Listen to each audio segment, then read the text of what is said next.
to Dekos Channel. Lord, hari ini seperti biasa saya bersama dengan orang-orang hebat ya, yang akan menginspirasi kita ya, kita belajar dari mereka, mudah-mudahan bermanfaat. Dan hari ini saya bersama dengan senior saya dulu di kampus, Mbak Ayu Puspita. Halo Mbak Ayu.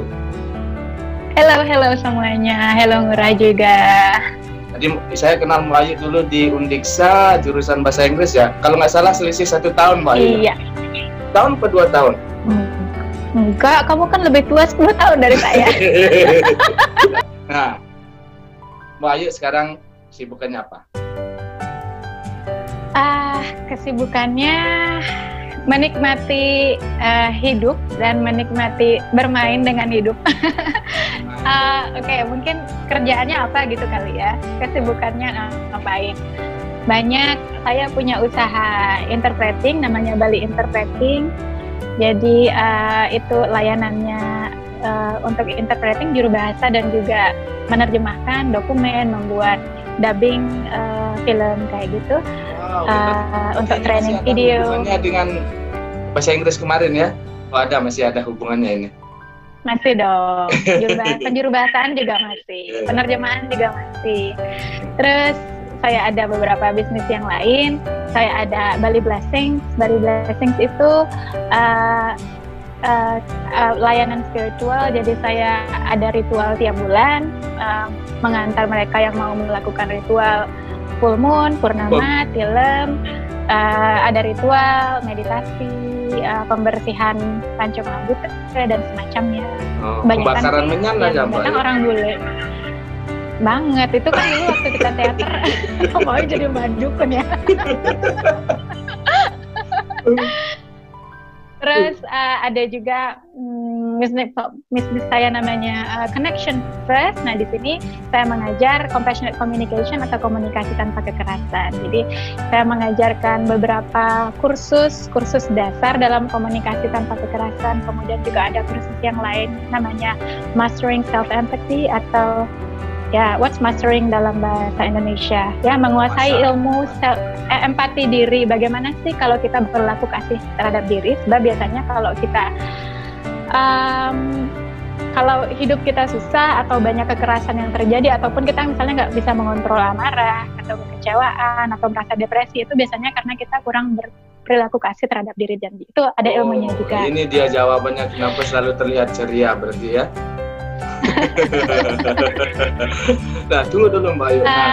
Kemarin yang saya tahu Mbak Ayu habis dari Undiksa sempat di International School, lalu melanjutkan studi ya, keluar ya, diajar di. Betul. Itu education juga yang S2-nya, masternya. Itu ya, saya mendapatkan beasiswa dari pemerintah Australia, yaitu Australian Leadership Award. Jadi award untuk leadership, dan saya ambil master di Educational Management and Leadership. Jadi lebih ke pengelolaan pendidikan dan kepemimpinan dalam pendidikan.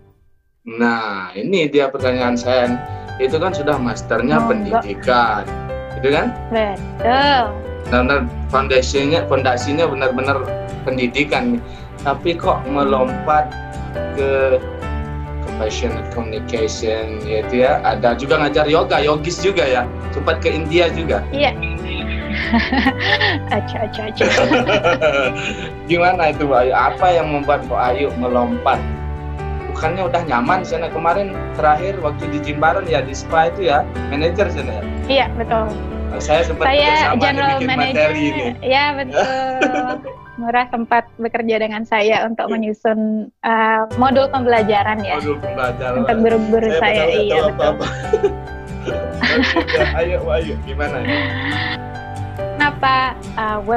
Bagi saya pendidikan itu di dalam diri ya.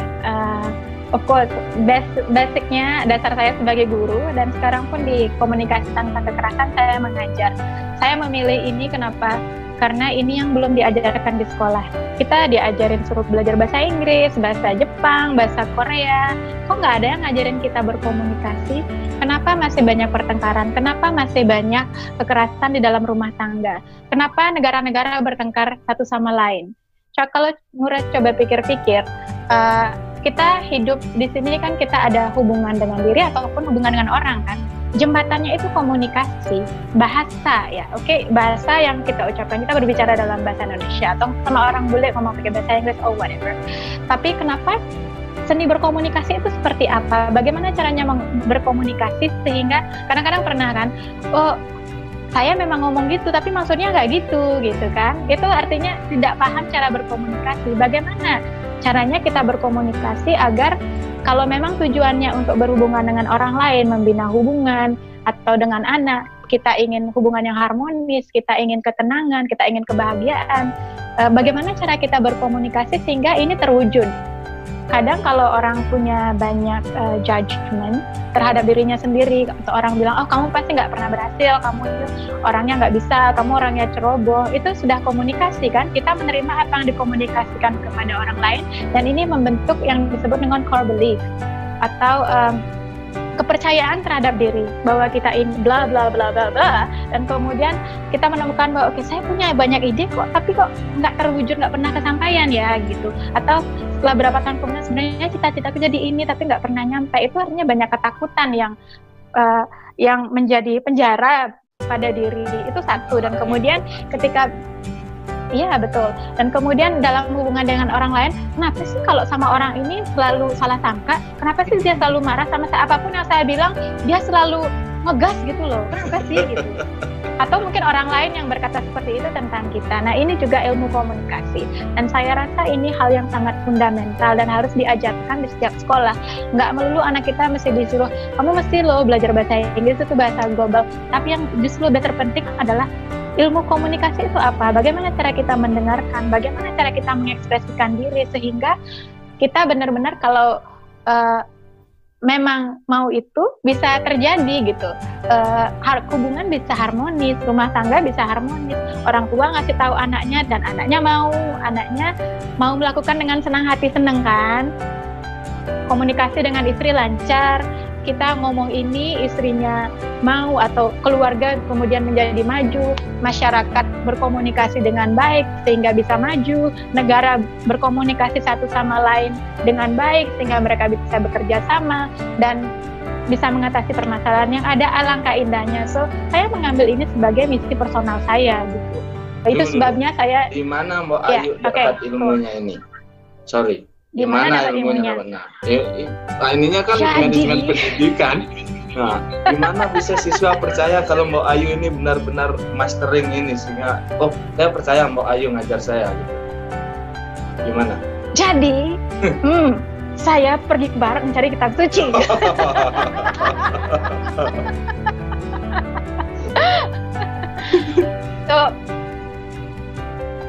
Ya, sebenarnya ini berawal dari perjalanan pribadi, dari benturan komunikasi yang saya rasakan ketika saya bercerai, dan kemudian saya tidak diberikan diizin untuk bertemu dengan anak saya oleh mantan suami. Dan pada waktu itu kemudian mantan suami berkata hal-hal yang menyakitkan bagi saya.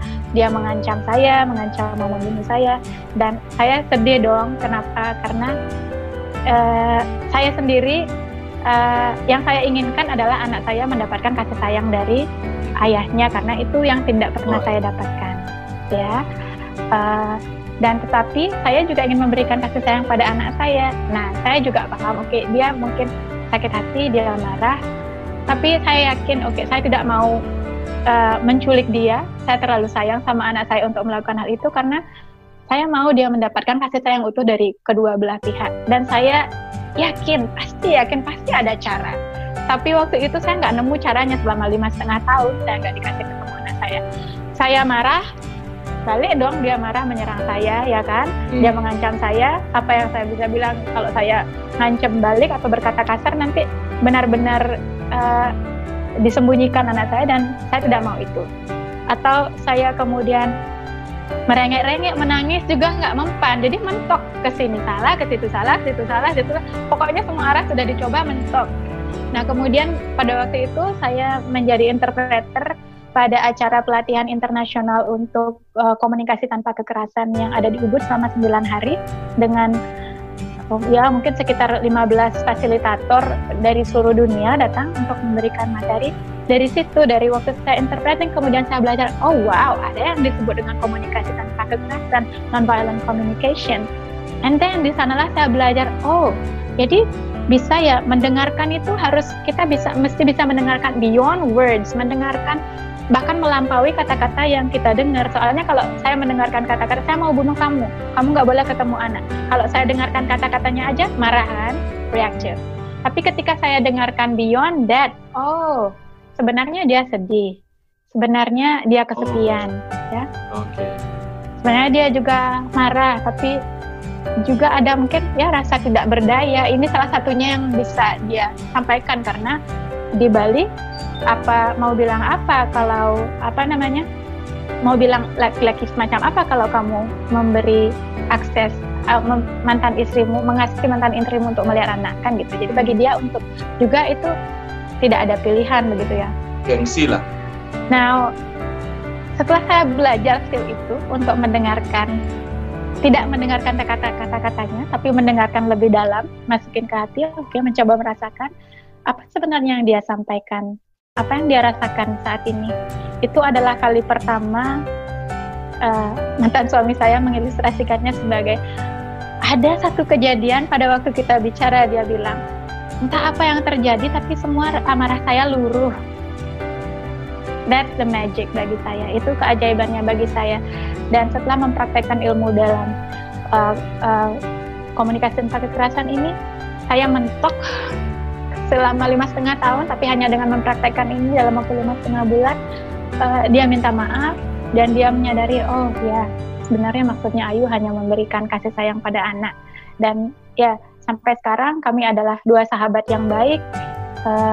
Kami sering bekerja sama dalam proyek-proyek di Bali Interpreting. Dia fotografer andalan saya, dia videografer andalan saya, dia soundman saya di Bali Interpreting. Dan kami bekerja sama dengan baik membesarkan kedua anak saya. Kita keluarga gitu, ya. Gak CLBK nanti Mbak? Ya. Kenapa? Gak CLBK. Ya, saya menghargai bahwa yang kalau di Bali namanya jodoh, mungkin seperti itu. Dan bagi saya, apa yang lebih indah adalah persaudaraan yang kami miliki sekarang. Ya. Berarti, oke, keren. Saya belum jawab pertanyaan yang murah nih. Iya. Terus, ilmunya dari mana gitu kan? Cuma nonton doang, apa gimana? Iya. Gimana saya bisa percaya bahwa Ayu ini expert di bidang ini? Nggak, saya harus belajar. Credibility. Ya. Go ahead. So, sejak saat itu, setelah saya merasakan magic, wow, this is too good. Saya mau mengajarkan ini ke orang-orang karena kalau saya memutus rantai kekerasan, saya dari kecil menyaksikan banyak kekerasan rumah tangga. Saya menyaksikan banyak kekerasan dan mengalami banyak kekerasan rumah tangga dari kecil. Baik kekerasan secara emosional, kekerasan secara fisik, dan ternyata komunikasi ini salah satu obatnya. Kalau orang tahu cara berkomunikasi, dia tahu cara mengolah emosi. Ya, orang yang juga menjadi korban, misalnya kekerasan, juga tahu bagaimana mengekspresikan dirinya tanpa harus menjadi entah agresif ataupun pasif agresif, gitu. Komunikasi tanpa kekerasan ini memberikan senjata yang ampuh tanpa harus melukai orang lain. Senjata yang meluluhkan hati, yang membuat hidup lebih baik lagi. Dan setelah setelah hati kita terbuka, kalau dulu kami sering sakit ya. Saya misalnya bertemu anak saya tanpa sepengetahuannya dia, tiba-tiba saya pergi ke desa karena anak ditinggal di desa, ketemu dia, bertengkar, habis itu besoknya saya demam, beberapa hari anak saya juga sakit, dia juga sakit. Tapi setelah kita mampu menembus dinding miskomunikasi ini, ya semuanya sehat, astungkare, bisnis berjalan dengan baik, dan saya percaya itu. Begitu kita membuka diri untuk kasih, kita akan dilimpahi dengan berkah ya. Dan saya percaya banget karena saya sudah membuktikannya. Bisnis saya lancar, hubungan saya baik dengan semua orang, ya, dan saya bisa memupuk lebih banyak rasa syukur, dan saya mendapatkan lebih banyak hal yang bisa saya syukuri karena itu. karena belajar komunikasi, dan ini lebih dari sekadar kata-kata yang keluar dari mulut yang murah. Nah, belajarnya dari mana, Mbak? Mindset diri. Oke, belajarnya dari mana? Sejak saat itu ya, jadi saya belajar di Ubud pada waktu intensive international training, dan setelah itu saya berarti ikut training ya? Online. Ya, jadi setelah itu saya belajar online. Saat ini ya selama beberapa tahun ini saya mengikuti banyak pelatihan. Ada mentor saya belajar online dari New Zealand. Kemudian saya juga ya mengikuti beberapa kelas lagi. Ada mentor saya dari Australia, dan sekarang juga saya ada mentor. Jadi sekarang saya sudah mendaftarkan diri untuk mendapatkan sertifikasi dari Amerika sebagai trainer mereka. Tapi sertifikasinya lama, waktunya bisa sampai 3-5 tahun. Sebelum sertifikasi saya harus sudah mengumpulkan bahwa 100 jam saya sudah melakukan kursus dengan trainer yang bersertifikat. Jadi saya harus buktikan bahwa saya sudah melakukan kursus, saya sudah punya basic, dan saya sudah juga mengajar. Baru saya bisa aplikasi. Nah, selama proses aplikasi itu selama 3 tahun saya dibimbing oleh mentor. Setiap minggu saya meeting dengan mentor saya laporan bagaimana progresnya, kelas apa yang saya ajar, apa feedback dari peserta saya, dan kemudian saya juga harus terus-menerus mengumpulkan jam untuk belajar lebih banyak lagi. Terus muridnya sekarang siapa aja?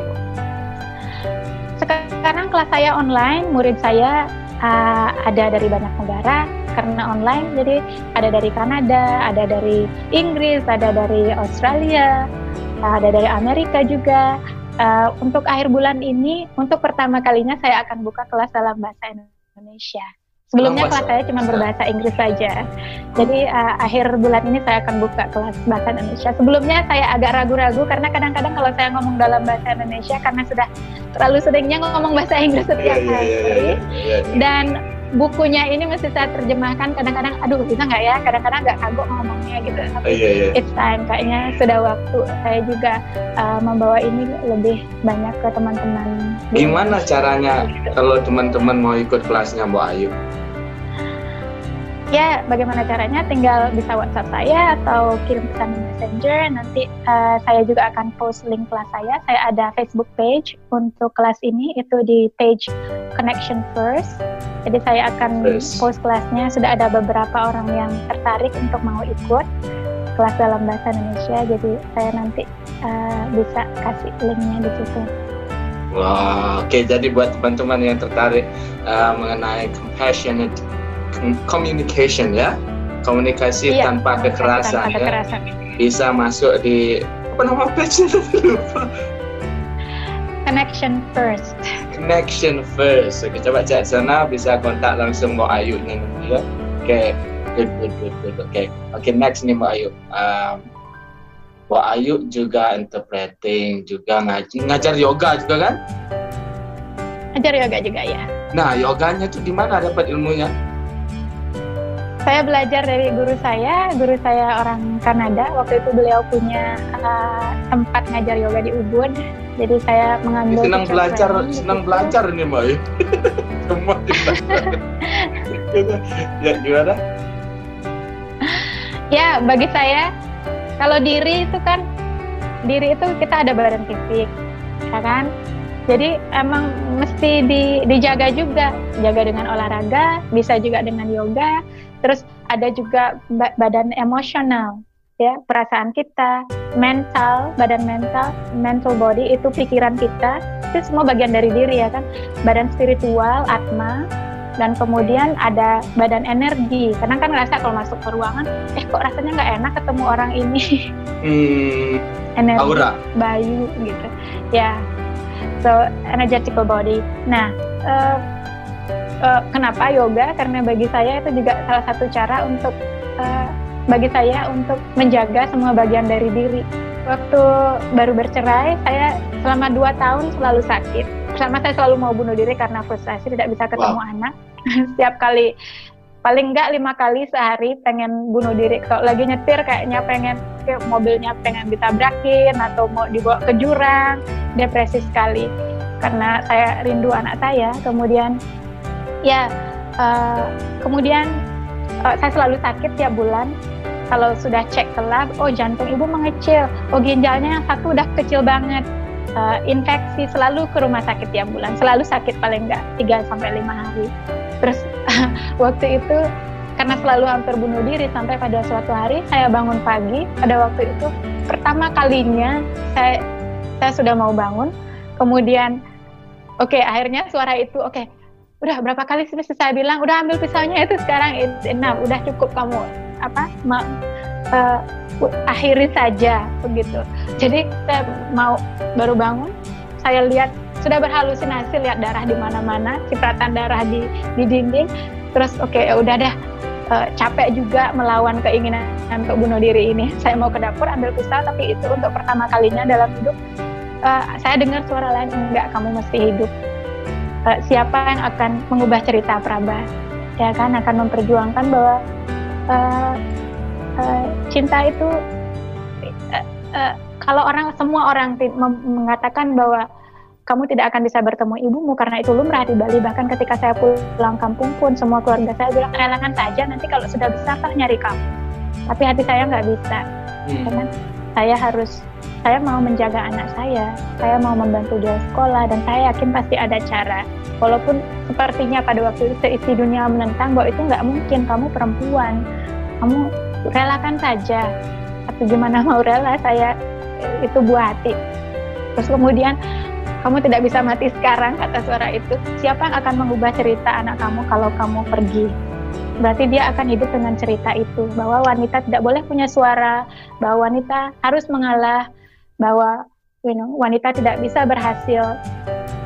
Tapi toh kita tidak harus berkompetisi di dunia ini, semua punya perannya masing-masing. Tapi ya akhirnya pada waktu itu kemudian saya seumur hidup saya dari kecil mempunyai kecenderungan bunuh diri. Mungkin juga karena banyak abuse ya, banyak kekerasan dalam rumah tangga. Tapi itu pertama kalinya dalam hidup, itu ketika saya berumur 30 tahun, 6 tahun lalu, baru saya ngerti, saya ternyata tidak ingin mati ya.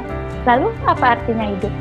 Apa sih artinya hidup ini? Dan kemudian saya bercermin, wow, kalau saya mau hidup berarti saya harus menjaga diri saya harus menjaga badan fisik saya. Apa yang saya makan, apa yang saya pikirkan, apa yang saya katakan pada diri saya. Jadi mulailah kemudian saya dapat tawaran dari guru saya, kamu mau nggak ikut yoga teacher training? Saya belajar yoga, setiap hari saya yoga pukul 5 pagi, saya mengubah pola makan saya mencermati kata-kata yang saya katakan pada diri saya mencermati kata-kata yang keluar dari bibir saya, dan ya itu bagian dari saya melihat hidup itu apa, dan kesimpulannya saya harus take care, menjaga diri fisik saya harus mengobservasi dan tahu apa yang saya pikirkan, apa yang saya rasakan, energi saya apa, sebab kalau saya kehilangan kontrol akan ini, kalau saya tidak menjaga diri fisik saya tidak menjaga emosi saya, misalnya saya selalu menyalahkan diri, saya depresi atau berkata kasar kepada orang lain, yaitu tidak menghargai hidup namanya. Itu sebabnya juga saya kemudian belajar berkomunikasi. Wow, saya baru tahu ini ceritanya, no. Luar biasa. Saya baru tahu ini, Pak. Untung saya undang ke sini, kan. Nggak salah. Orang Bali selalu untung. Benar. Oke. Jadi akhirnya dengan yoga itu fisik membaik, mental pun membaik, Pak ya. Betul. Ya. Banyak manfaatnya. Ya. Banyak. Saya kira kenapa? Karena kalau dari yoga itu sudah mengkombinasikan gerakan, nafas. Kadang kita nggak sadar ya, kalau kita lagi banyak suntikan, apalagi kalau stres, nafasnya itu pendek, kemudian badannya juga tegang. Lama-lama mungkin punggung sakit kalau lagi punya kerjaannya karena tegang. Tapi ketika pada waktu relax kan kita harus mau nggak mau atur nafas, relakskan badan. Jadi itu benar-benar waktu kalau orang mau yoga pasti sudah punya pikiran, oke, saya mau relax, saya mau stretching, pasti kalau itu sebuah momen di mana kita berhenti sebentar dari rutinitas. Saya kira tadi pagi saya juga post live, yoga itu apa sih sebenarnya? Bagi saya kalau yoga kalau dari bahasa Sanskertanya ya itu kan huge, jadi union, jadi nggak mesti sih gerakan-gerakan yang normal, apapun yang kamu suka lakukan, mau sepedaan gitu, itu juga bisa jadi yoga, asal kita sadar bahwa ini adalah waktu bagi saya, untuk badan saya, untuk merilekskan beban mental. Jadi intinya biar kita rileks dengan hidup. Kalau kita sudah rileks, mau ngapain itu enak. Kalau yang nggak bagus tuh ketika kita tegang, orang mau bilang sesuatu, udah mau ini aja, mau defense, mau melindungi diri, oh orang ini mau ngetek saya gitu. Jadi kalau kita relax, santai, tapi tetap sadar dengan apa yang terjadi itu kita buat. Kalau orang mau karate atau apapun ya, kita kan mesti relax, tapi kita tetap mesti tahu apa yang terjadi. Gitu. Kalau boleh tahu, apa kekecewaan terbesarnya Mbok Ayu sejauh ini dalam hidup?